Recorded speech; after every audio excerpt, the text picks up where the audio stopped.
Assalamualaikum, Shalom Alaikum, salam sejahtera Bapak Ibu dan Saudara-saudara dimanapun saat ini Anda berada. Kiranya Bapak Ibu dan Saudara semuanya di dalam keadaan yang sehat walafiat, tak kurang satu apapun, di dalam perlindungan Tuhan yang Maha Kuasa. Bapak Ibu dan Saudara-saudara, kali ini saya ingin mengamati fenomena atau perilaku yang dilakukan oleh dua artis Muslim, yaitu Nikita Mirzani dan Krisdayanti. Bapak Ibu dan Saudara, ketika saya berbicara tentang kemanusiaan yang adil dan beradab di dalam rangka kasusnya MKC, di sana saya menerangkan bahwa di dalam Islam kita tidak boleh mengeneralisir, karena secara prinsip memang di dalam umat Islam itu nampaknya ada dua wajah. Satu wajah yang menampilkan Islam yang keras gitu, yang seringkali disebut Islam garis keras atau Islam fundamentalis atau Islam yang bahkan jihadis, ya, Islam yang sebagaimana diperlihatkan oleh gerakan-gerakan ideologis semacam Al-Qaeda, ISIS, ya, dan kalau di Indonesia misalnya Mujahidin dan lain sebagainya, ya. Dan ada kelompok yang lain yang saya katakan bahwa ada orang-orang Islam yang tetap menampilkan wajah rahmatan, ya, wajah Islam yang damai, wajah Islam yang menampilkan Islam itu dengan penuh kebaikan-kebaikan. Nah, oleh sebab itu kemarin saya menghimbau agar umat Kristen itu tidak mengeneralisir gitu ya, ketika melihat fenomena MKC lalu mengatakan akan semua umat Islam demikian. Bahkan saya mengatakan sangat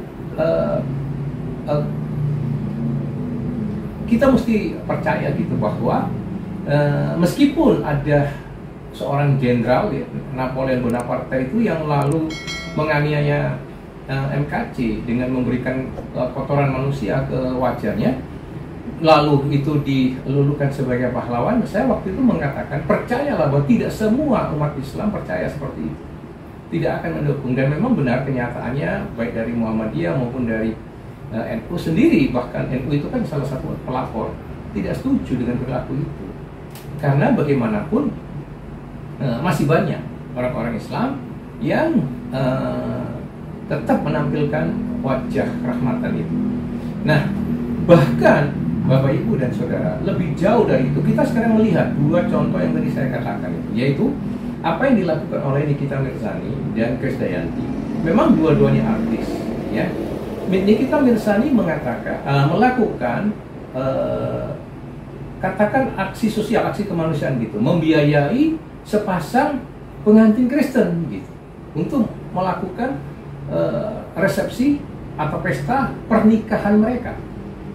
Bayangkan, nah kita tahu bahwa seorang Nikita Mirzani adalah seorang muslimah, gitu ya, yang bahkan kalau dari segi Islam yang lain yang keras itu, katakan dia dikata-katain secara tidak senonoh, bahkan ya dikatakan sebagai wanita L misalnya oleh Rizik dan sebagainya. Tapi kenyataannya seorang muslimah seperti Nikita Mirzani justru melakukan karya kemanusiaan yang sangat baik, ya, lebih dari sekedar toleransi secara verbal, tetapi menunjukkan toleransinya dalam bentuk solidaritas, ya, kemanusiaan, dengan membiayai pernikahan dari sepasang suami istri Kristen. Bayangkan itu. Bapak Ibu Saudaraku yang dikasihi Tuhan, siang hari ini dari hati yang paling dalam atas nama keluarga besar kedua mempelai, Saudara Andi dan Saudari Catherine, kami mengucapkan terima kasih kepada Nikita Mirzani dan Nikita Mirzani tim Kita Nikah Yuk. Terima kasih Catherine dan Andi. Nikita haru banget tadi di belakang, aduh ngebayangin mudah-mudahan bisa ada lagi di tempat kayak begini ya dengan pasangan yang baik. yang bisa terima Niki apa adanya. Terima kasih sekali lagi Niki ucapkan untuk semua keluarga Andi dan Catherine. Nah, sekarang yang kedua, ada seorang Krisdayanti yang juga seorang muslimah tentu, dan seorang artis, dan sekaligus sekarang juga seorang politikus, sekarang menjadi anggota DPR ya. Apa yang dilakukan? Malah membangun gereja di Kota Malang ya, di dekat kota kelahirannya di sana. Bayangkan, jadi dia seorang muslimah yang melakukan tindakan konkret kemanusiaan. Kami bersyukur kalau pada siang hari ini boleh bersama Ibu Krisdayanti. Jadi saya mengundang saudara-saudara semua para jemaat juga untuk kita bersama-sama menyaksikan peletakan batu pertama. Kita doakan semoga pembangunannya juga lancar tanpa ada halangan. Segera insya Allah Januari 2022 kita bisa gunakan sebaik-baiknya balai latihan kerja tersebut. Terima kasih. Wassalamualaikum warahmatullahi wabarakatuh. Merdeka! Nah, kita mungkin banyak orang boleh menuduh gitu, menyangka bermacam-macam. Mereka kan artis, apalagi sekarang politikus, gitu ya. Sekedar pencitraan, gitu ya. Kalau marketingnya artis kan suka begitu, mencari sensasi supaya punya panggung besar, ya boleh saja, terserah. Ya, tetapi saya tidak dalam kapasitas menghakimi apapun motivasi mereka. Yang saya mau tunjukkan kenyataannya bahwa apapun motivasi mereka, ternyata motivasi itu mengalahkan kepicikan dan kefanatikan mereka sebagai seorang muslim. Itu yang penting. Ya. Saya melihat bahwa apa yang mereka lakukan, yang Nikita Mirzani lakukan, yang Krisdayanti lakukan, justru mendemonstrasikan bagaimana pandangan-pandangan keagamaannya dalam konteks ini, bahkan kefanatikan beragamanya justru kalah dengan kesadaran kemanusiaannya itu. Nah, ini yang menurut saya penting, dan saya percaya bahwa masih banyak umat Islam yang memiliki pandangan semacam ini. Meskipun di sisi yang lain harus diakui secara jujur, meskipun seorang profesor, doktor dan sebagainya, memang masih banyak yang fanatik gitu ya, yang rasis, yang syarat, banyak, betul. Tetapi jangan lupa sekali lagi, jauh lebih banyak orang-orang Islam yang masih memiliki pandangan kesadaran kemanusiaan ya, yang di atas kefanatikan agamanya ya. Nah, Nikita Mirzani dan Krisdayanti itu hanya contoh kecil ya. Saya percaya banyak sekali yang mungkin tidak viral gitu di dalam praktek sehari-hari orang-orang Islam yang mempraktekkan Islam yang rahmatan itu gitu. Ya, dan inilah menurut hemat saya yang justru umat Islam harus banggakan dan harus dijadikan teladan gitu ya. Dan bukan orang-orang Islam yang keras itu, yang suka menyerang, yang suka melakukan khotbah-khotbah atau tausiah-tausiah yang penuh dengan kebencian, kekerasan itu. Dan sekarang saya juga membaca atau melihat gitu ya, sekilas saya belum sungguh-sungguh melihat dengan baik ya. Sudah ada fenomena kalau ada ustadz-ustadz yang khotbah di masjid lalu membahas Alkitab dan diusir oleh jemaatnya. Nah, ini hebat. Ini bagus, sehingga dengan demikian orang Islam itu sudah mulai dengan kecerdasannya di dalam memfilter pembicara di dalam masjid itu. Ya, karena itu sekali lagi seperti yang juga saya sudah pernah tekankan di video yang sebelumnya, hati-hati.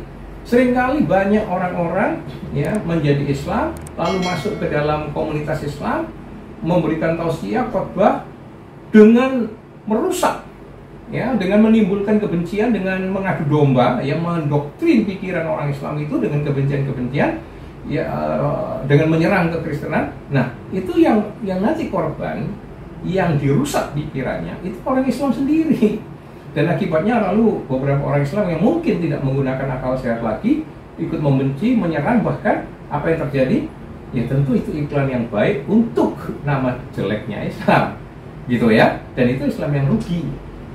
Nah, cobalah sekarang dari komunitas baik Islam maupun Kristen sungguh-sungguh sudah bisa lebih cerdas ya, bahwa sekali lagi kita tidak bisa mengeneralisir, tidak boleh menggebiah uya, itu ya, menyamaratakan hitam putih tidak bisa. Ternyata di dalam kehidupan kita sehari-hari warnanya itu tidak satu, ya, tidak satu. Nah, di dalam kekristenan itu ada doktrin yang sangat jelas bahwa hukumnya adalah hukum kasih. Kasih vertikal, kasih kepada Allah dengan segenap hati, pikiran, tenaga, kekuatan. Dan kasih kepada sesama manusia seperti kita mengasihi diri kita sendiri. Bahkan lebih ditingkatkan oleh Tuhan Yesus Kristus, yaitu kasih kepada sesama manusia ini seperti dirinya mengasihi umatnya dengan keikhlasan, dengan kerelaan, bahkan sampai mengorbankan dirinya demi keselamatan umatnya itu. Nah, itu kasih kepada sesama. Nah, di dalam konkretasinya Yesus itu memberikan perumpamaan tentang praktek hukum kasih kepada sesamanya. Ya, ketika dia memberikan contoh ada seorang Samaria yang baik, ya, yang terkenal ini dengan nama satu Good Samaritan. Nah, di kisah itu dicontohkan secara singkat begini. Ada orang korban perampokan di tengah jalan, ya, dalam perjalanan ke suatu tempat, ke Yeriko atau kemana, ya. Lalu ada 3 figur di situ yang melihat, menyaksikan. Satu orang Farisi melihat korban ini, ya sudah, dia lalu begitu saja. Ada satu orang seorang imam, ya, juga Yahudi, tentu imam dari agama Yahudi maksudnya, melihat ini juga begitu saja, meninggalkan saja. Dan satu yang terakhir justru seorang Samaria. Nah, Bapak, Ibu, dan Saudara, seorang Samaria ini justru adalah di mata orang Yahudi adalah orang yang direndahkan, dihinakan, dianggap bukan orang yang orisinil, orang yang sudah campuran, yang singkatnya dinajiskan lah, ya, oleh orang-orang Yahudi. Tetapi justru orang Samaria inilah yang menolong si korban perampokan, menolong dengan tuntas, membawanya selain membebatin luka-lukanya, membawanya ke penginapan, ke rumah sakit, katakan begitu, lalu sampai membiayainya. Bahkan kalau nanti ada kekurangan biaya, dia akan kembali, dia akan menutup kekurangan biaya itu. Nah, itulah contoh seorang orang yang menurut Yesus diajarkan ke manusia. Justru orang yang sama dia ini, artinya apa? Orang yang justru sangat tidak fanatik, yang tidak melekat pada label agama, ya. Orang yang tidak memilih-milih, tidak rasis, tidak dengan diskriminasi di dalam menolong, di dalam melakukan perbuatan kemanusiaan. Yesus menunjukkan contoh hukum kasih yang praktis itu seperti itu. Nah, di dalam kekristenan itu hukum kasih harus dipraktekkan semacam itu. Maka kalau ada orang-orang Kristen kemudian tidak mempraktekkan kasih kepada sesama dengan sebaik-baiknya, atau dia rasis, dia pilih kasih, dia diskriminasi, maka dia tidak cocok dengan ajaran Kristus itu. Maka murid-murid itu dulu melembagakan praktek hukum kasih kepada sesama itu dalam satu lembaga kemanusiaan yang disebut diakonia, ya. Diakonia tidak lain adalah praktek perwujudan dari hukum kasih kepada sesama itu. Dan itu dicontohkan, dan tidak boleh memandang muka, ya, tidak boleh memandang sosial, membeda-bedakan suku, agama, tidak boleh. Justru sekali lagi kekristenan sudah diajarkan itu, dan saya percaya ketika orang-orang Kristen menghayati itu, dia akan melakukan perbuatan-perbuatan kemanusiaan yang benar-benar membebaskan dirinya dari sekat-sekat agama, sekat-sekat sosial, ya. Orang Kristen yang baik harus menunjukkan secara konkret, ya, perbuatan baiknya. Di dalam kitab suci juga dikatakan bahwa iman itu harus dibuktikan dengan perbuatan baik. Kalau tidak, kebohongan. Jangan nanti begini, berseru-seru, berteriak-teriak tentang firman Tuhan, khotbah hebat-hebat, menyanyi, ya, memberikan renungan, macam-macam. Bahkan melakukan perbuatan-perbuatan supranatural, mujizat-mujizat. Tetapi secara moral dia tidak pernah berbuat baik kepada sesama. Ya, ini omong kosong, tidak bisa dipercaya oleh orang Kristen semacam itu. Jadi kalau kita mau melihat orang Kristen yang baik dan benar, yang dapat dijadikan panutan, pertama-tama lihatlah moralitasnya dulu. Moralitas ini perilakunya sebagai manusia. Karena dari situ ukurannya, dari buahnya kamu akan tahu pohonnya. Ketika seorang Kristen itu tidak rasis, tidak diskriminasi, berbuat baik untuk semua manusia, ya sekali lagi tanpa peduli agamanya, tanpa peduli sukunya, tanpa peduli profesi, kelompok politik dan sebagainya, dia benar-benar murni hanya selalu terdorong melakukan kebaikan untuk sesamanya, maka di situ kita mulai percaya bahwa dia adalah orang Kristen yang baik. Kita bisa percaya bahwa dia adalah seorang saksi kekristenan yang baik, yaitu melalui perbuatan-perbuatan baiknya itu. Tapi jangan dibalik. Kalau orang itu hebat, nama besar, pendeta besar, nyanyi hebat, khotbah hebat, ya, macam-macam, melakukan keajaiban hebat, tetapi ternyata tidak melakukan praktek perbuatan baik, melakukan praktek kemanusiaan yang adil dan beradab, dia bohong. Dan itu sudah terbukti di kalangan orang Kristen ini. Ya, ada pendeta-pendeta yang bohong-bohong semacam itu. Dan saya sudah pernah menunjuk hidup salah satu contohnya, ya, di video saya yang lain. Pendeta semacam itu. Nah, ketika orang Kristen itu melakukan hal demikian, ya, maksud saya melakukan tuntutan ajaran dari Yesus, maka dia benar-benar bisa menempatkan bahwa keyakinan, keagamaan itu untuk manusia. Jadi tidak dibalik. Orang Kristen yang baik dan benar pasti dia sadar, dia harus sadar. Dia harus menggunakan ukuran kesadaran bahwa agamanya, ajaran-ajarannya itu untuk kebaikan manusia. Bukan dibalik. Bukan manusia untuk agama, menyembah-nyembah agama, membela-bela agama. Ya, itu berhala pada agama. Orang Kristen yang baik harus sadar, tidak boleh membaik. Manusia itulah subjek tujuan dari keselamatan, dari kebaikan agamanya. Jadi tidak boleh dibalik-balik. Orang Kristen harus menyadari betul bahwa kalau dia menghayati agamanya, dia menghayati ajarannya, maka itu untuk manusia dan bukan manusia untuk agama. Karena Yesus sendiri mengatakan bahwa Sabat itu untuk manusia, ya, untuk anak manusia. Jadi bukan sebaliknya. Ya, jadi kita tidak boleh membalik-balik. Kesadaran kekristenan harus sungguh-sungguh menunjukkan nilai moral yang baik. Ya, dan terakhir, Bapak Ibu, saya mau mengatakan bahwa seluruh kesaksian itu sekali lagi Yesus pun tidak pernah membeda-bedakan, ya, membeda-bedakan suku, agama dan lain sebagainya. Ingat. Sekali lagi, Yesus pun justru secara sengaja dia melewati Samaria, dia menghampiri perempuan di sumur Yakub. Ya, sekali lagi, itu membuktikan dia tidak rasis dan dia tidak diskriminasi. Justru yang di luar orang Yahudi dia jangkau. Dia juga menyembuhkan wanita Siro-Fenisia, yang pasti itu juga bukan orang Yahudi. Ya, dia juga menyembuhkan, membebaskan orang-orang yang kerasukan setan di Danau Genesaret. Ya, Genesaret itu sudah ke tepi sana, ya, tempatnya. Ya, mendekati ke daerah Yordan sekarang kira-kira secara peta begitu. Ya, jadi justru Yesus sudah menunjukkan teladannya bagaimana dia melakukan perbuatan-perbuatan baiknya bagi banyak orang. Dan sekali lagi saya mengulang bahwa ada suatu momentum ketika murid-muridnya mendengar ada kelompok orang lain menggunakan namanya untuk berbuat baik kepada orang lain. Lalu murid-muridnya komplain ke Yesus, melaporkan hal itu, peristiwa itu, maka Yesus bilang, biarkan saja orang-orang itu melakukan kebaikan yang tidak melawan kita itu bersama kita.